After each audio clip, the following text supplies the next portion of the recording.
But the one thing that can ruin it all is injuries. And we already seen one, Jordan Davis, and the Eagles were not the same team stopping the run in Houston. Now, it was a short week. I think they'll make some corrections, but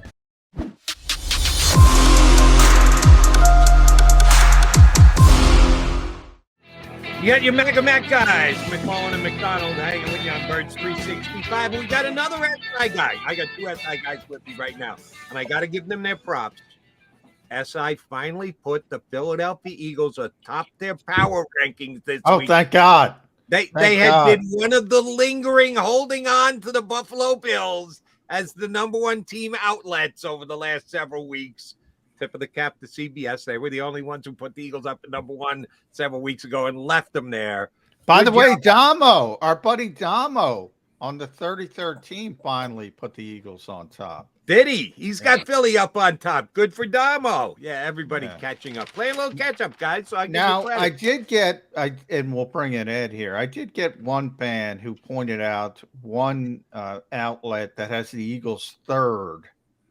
And had the Eagles third? No, has the Eagles third this week. Still behind Buffalo and Kansas City. So I'll bring Ed into this conversation. Who cares? I mean, go to the next opinion. I do. I care. I care. It's one person's opinion. If you don't like it, move on to the next opinion. Am I right, Ed Kracz, or am I nuts? You're nuts. You're wrong.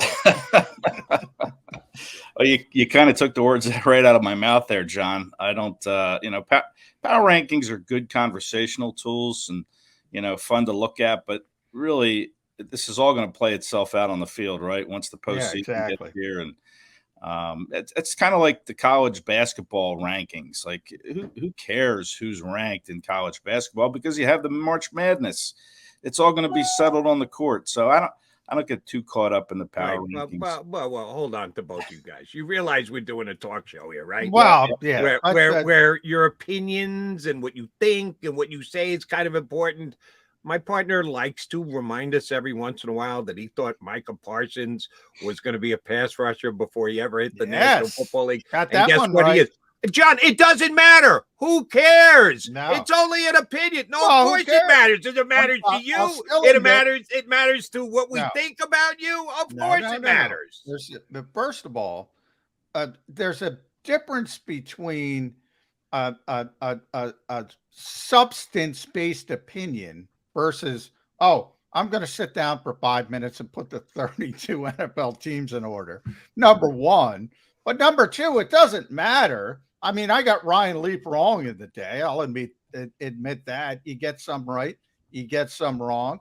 I know Ed Kracz has been on this tour of pointing out the teams that made a mistake by passing on Jalen Hurts, which even that I think is revisionist history, because I think what people don't understand about player development is your situation matters. In other words, if Pittsburgh drafted Jalen Hurts, or what other team did you say? Colts. If they drafted Jalen Hurts, it doesn't mean they're going to develop him the way Nick Sirianni and staff has done here. So I think Nick and those guys, Brian Johnson, Shane Steichen, Kevin Petullo, they deserve credit as well. In other words, you don't just parachute a player into the same situation. So I think that matters. But to your point, Jody, I don't care.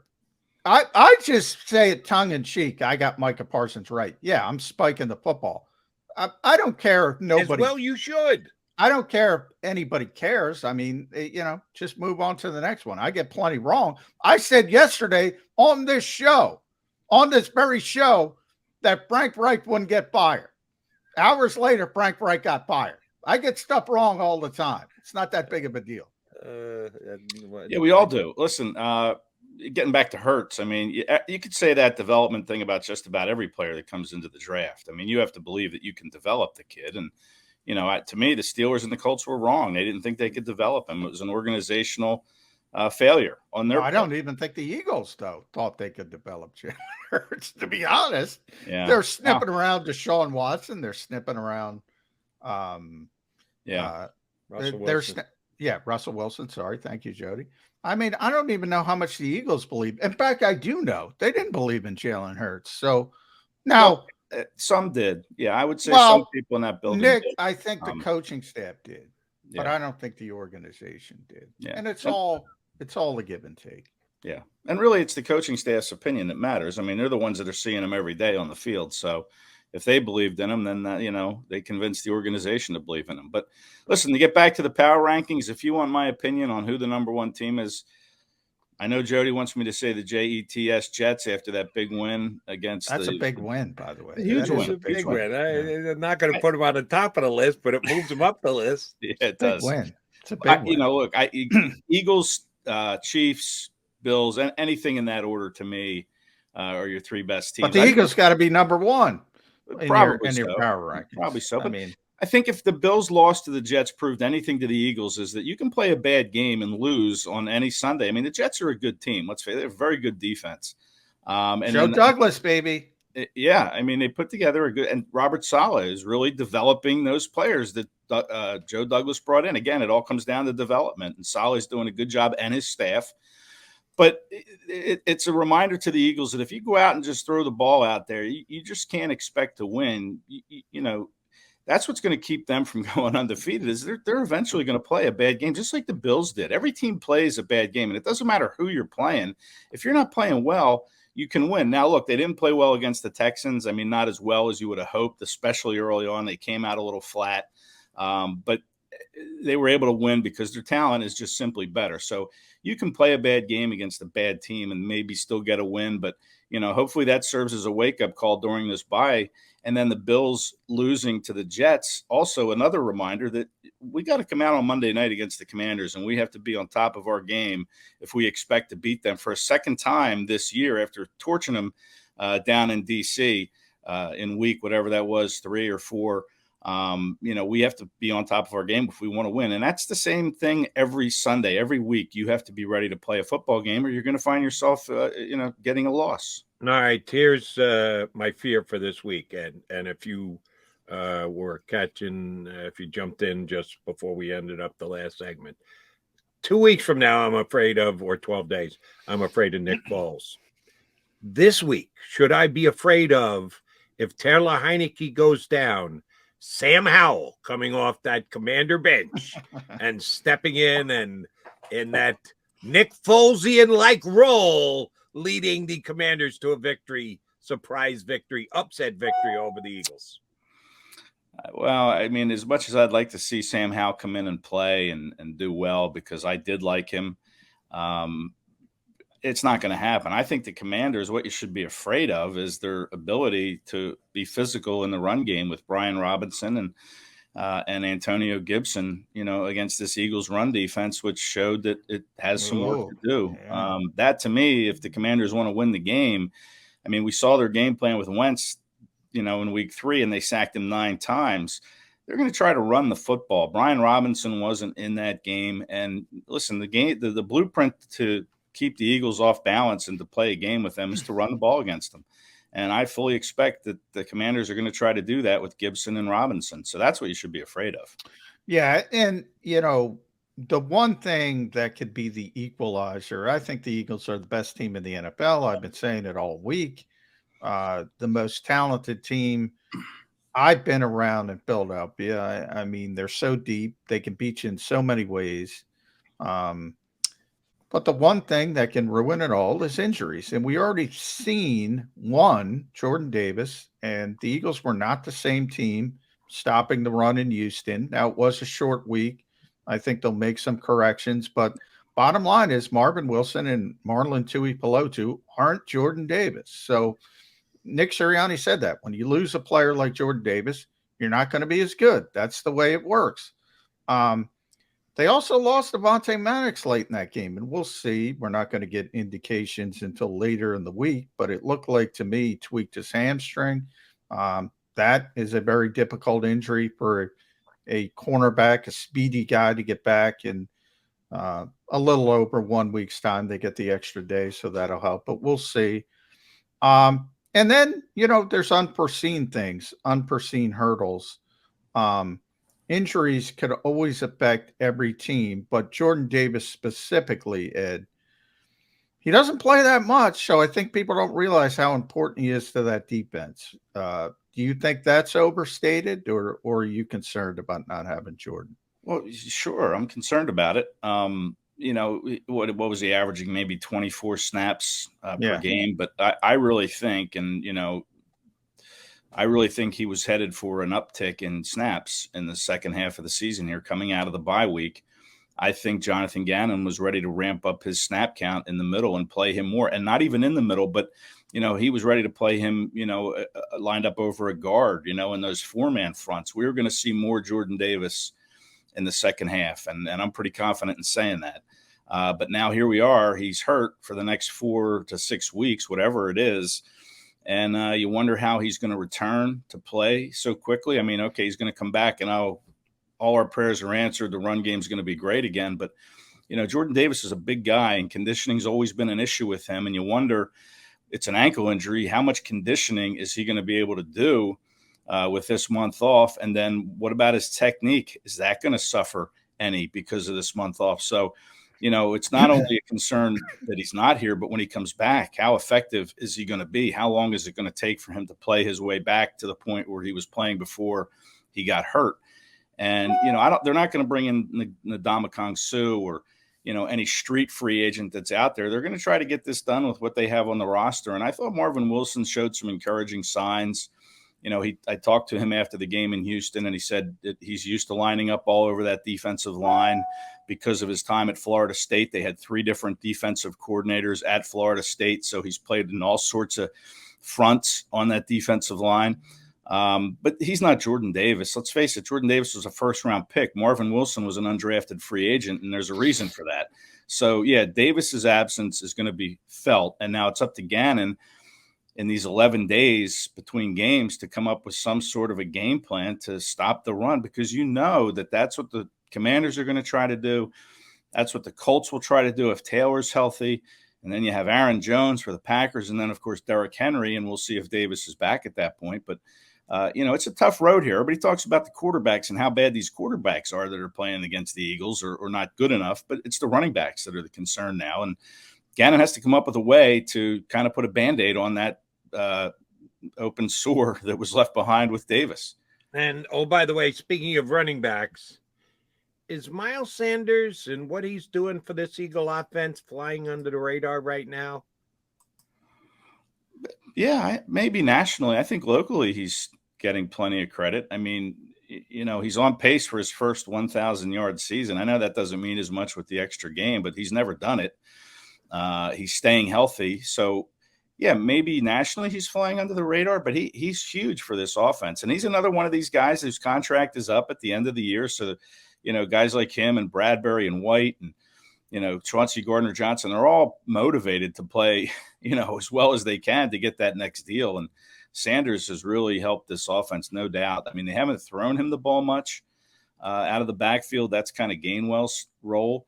But what he does on the ground, I mean, he picked up, 93 yards against the Texans, and it was pretty quiet 93 yards because he only had 6 yards or so at halftime. So he did a lot. They weren't running early. Right. I mean, right. Yeah. And he had the touchdown. He's got 6 touchdowns. I mean, he didn't have a single one last year. So, yeah, that right there shows you that, he's meant a lot to this team. I would rewind to what you said about it's about the running backs now, Ed, for this reason. The one thing the Eagles haven't done well defensively, really, besides special teams, the only thing they haven't done well as a team is tackle. They don't have a good tackling team. They built this team to stop the pass. They built this team to stop Patrick Mahomes, or at least compete, or Josh Allen down the road. That's sort of what the modern NFL is. So we talk about Hassan Reddick, great pass rusher, strip sacks, doesn't tackle that well. Kaiser White, great coverage linebacker, doesn't tackle that well. Chauncey Gardner-Johnson leads the NFL in interceptions. Couldn't tackle Jody McDonald or Ed Kracz in the open field. James Bradbury, not a good tackler. Darius Slay, not a good tackler. Is that just the give and take? You want all these splash plays. But to get these splash plays, you can't have a big box safety who's just going to be sound and tackling. You got to have a playmaker. It's just something you got to live with, or is it a real concern? Yeah, I think they have been inconsistent in the tackling. It's not all been bad. I know they're ranked below, pretty low in tackling efficiency. Dead last. Dead last. That would be 32nd out of 32 teams. Yeah, right. But I mean, listen, they're tackling well enough to be 8-0. But yeah, it could come back. True. It could come back to hurt them. And you're right. It could be a give and take. You want to load up to stop the pass. It's a passing league. But they need to work on that. They need to tackle better. No doubt. Because eventually it's going to catch up to them, right? Like everything else will catch up to you if you're not doing it well. It'll eventually hurt you, like special teams will eventually hurt them. It's already hurt them, but they've been fortunate enough to overcome the mistakes that those special teams have made. So yeah, I think there's some give and take there for sure. Yeah, let me ask you about special teams, because that has not been a strong suit of the Eagles through the first 8 games. Again, like you just pointed out, hadn't cost them. They're still 8-0, but they don't have any big plays, splash plays on special teams they can point to. According to Nick Sirianni, did a lot of self-scouting over the last several weeks. Had the bye week, had the lengthy week this week from Thursday to Monday to give them that much more time to break down film. Can you actually improve special teams in season other than swapping out plays and changing certain things? We all know about schemes and coaching up and doing different things. What can you really do different on special teams other than get the guys in a room and go, hey, we have to put more effort in. We got to Is there any coaching up of special teams in season that can make a difference?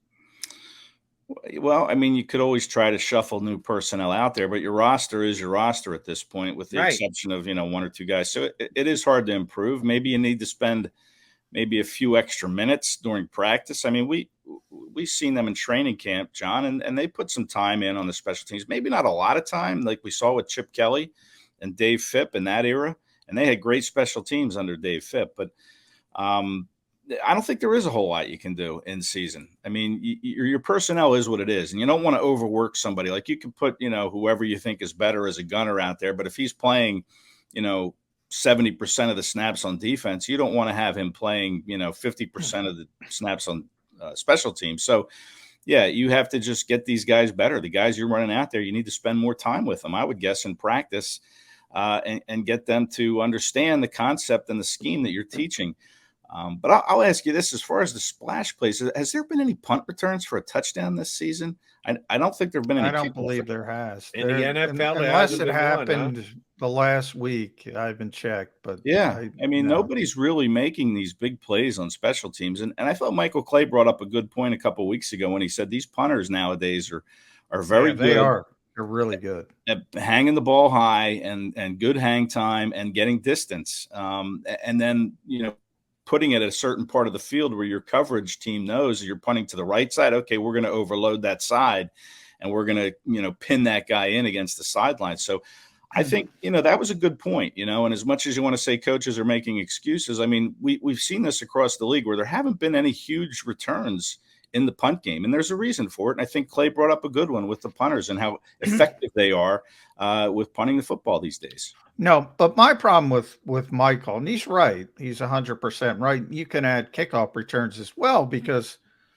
forget about the touchbacks, but now you can't have that sort of first line of blockers. It's illegal to have that old school sort of wall.